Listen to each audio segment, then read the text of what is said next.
My name is Ciara Tharp. I've lived here all my life. I'm 38 years old, and I was the house where that lady luckily came to my door and was brought in. Just tell us, was it like any other regular morning? Yeah, actually I was starting a new job. Okay. At our bus barn. I was being a monitor for our early childhood center. Oh, wow. And I was on the bus, and my grandma called me, and I'm like, it's got to be an emergency. She's like, I'll talk to you when you get home.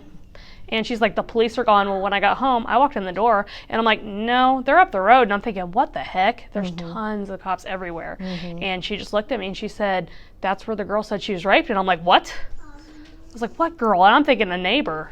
Yeah. Okay. And she told me, she said that she was sitting there, and a lady come banging on the door, and she heard screaming. And she opened the door, and the lady said, you got to help me. She said, I've been raped. I've been held captive. She's like, you got to help me. He's going to kill me. Wow. And she took a minute because she has, an almost 2-year-old in the house. Yeah. And then she said, my heart told me that I needed to help. Wow. She's seen the state she was in, and she brought her in. She sat her down on my couch and wrapped her in a blanket I had on my couch and grabbed food and water.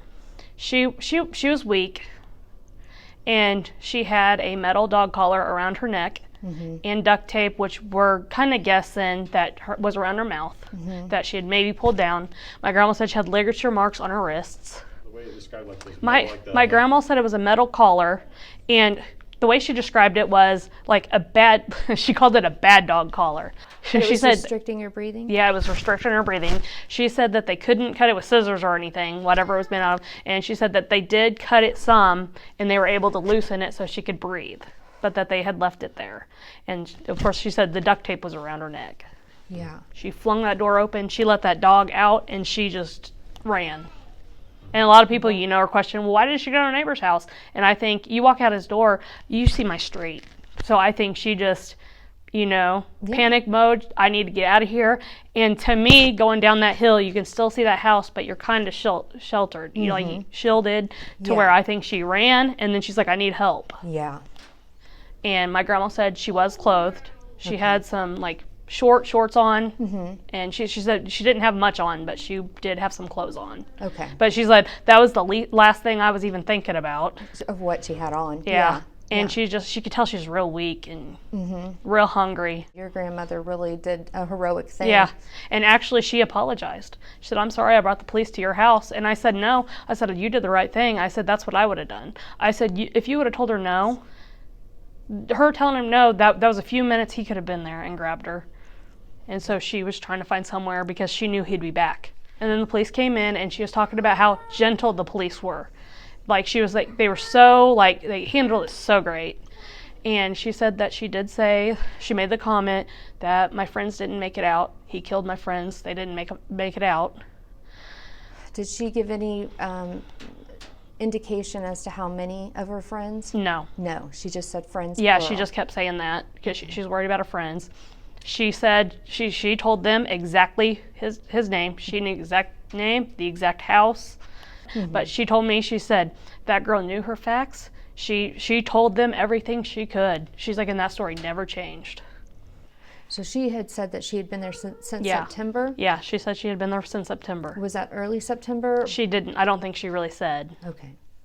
Anything else that you can think of that your grandmother told you maybe that hasn't been said or should be? No, I don't think so. I know one thing that's going around is of sex trafficking, and it really doesn't sound like sex trafficking. Okay.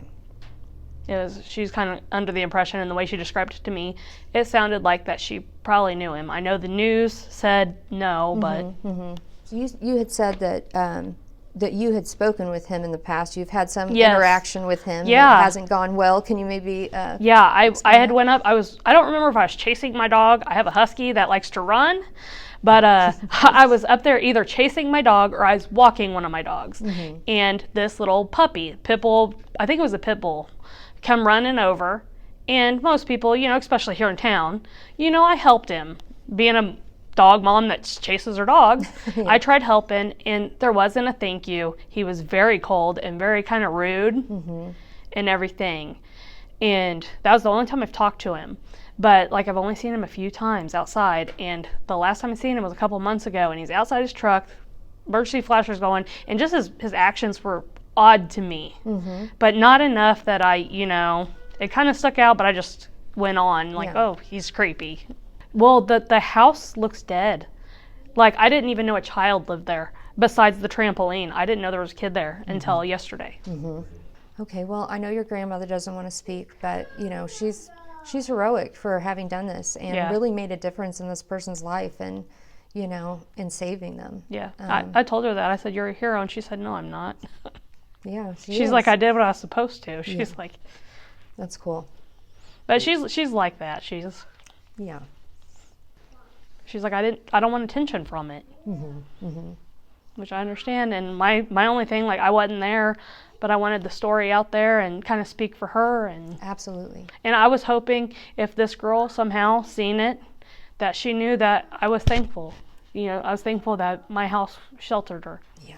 And we ended up taking a care package today to her, Very or nice. to the police department for her, That's because I want her to feel loved and Yeah. Absolutely. know that people care. And that's actually one thing I tell people about this community is, you know, they say it takes a village, and we have a village. There is mothers around this town that they're there when I need mom advice or, you know, something. Yeah. They're there. That's my village. They love my kid just like I do. Yeah. My husband grew up in the city, and he used to hear growing up people talking bad about Excelsior. Right. And now he tells people, I love this place. He's like, I like living here. Yeah. That's great. I heard you say earlier that you were proud to have grown up here Yes. and be living here. Yeah, Yep. I feel the same way. I never wanted to move away, and because I knew we had a good town here, and there's a lot of people here I love, and Yeah. Yeah. We're very fortunate to be in the community that we are. yes.